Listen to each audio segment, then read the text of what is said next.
Why do I drift? I don't know, it's like the age-old question, why does a soccer player play soccer or whatever? I don't know, I feel like if you have a competitive nature, there's always something obviously that you want to achieve and do, and drifting became my passion when I was about 15 or 16 years old. Hey guys, I'm Kearney. I'm from the south of Ireland, a little place called Waterford, and I've been driving in the States for almost 10 years now and 15 years internationally. I drive the Oracle Lighting Dodge Viper. It's the best car I've ever driven. It's slightly overweight for the size of the tyre. Just Achilles don't make a bigger tyre than what we need for our weight, so we're kind of in the battle of trying to get them to do a bigger tyre and trying to lose a bit of weight, like, and meet in the middle somewhere.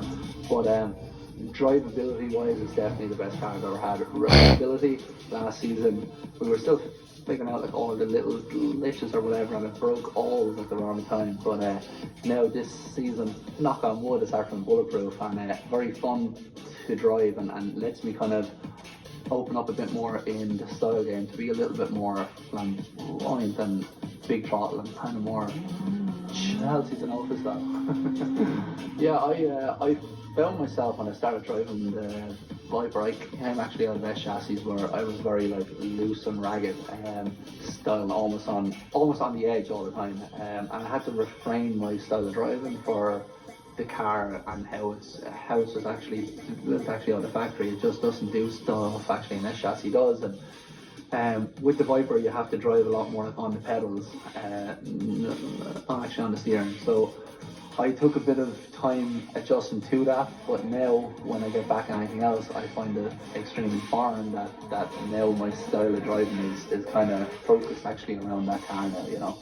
What does it take to win a Formula Drift event? I definitely think you have to be prepared obviously on the weekend, but things have to fall also into place as well. And now it depends on a lot of things like who's in your bracket. Even though everyone's out to win on the weekend, does the battles that you have in your bracket pair up to what your strengths are and what your weaknesses are on the weekend?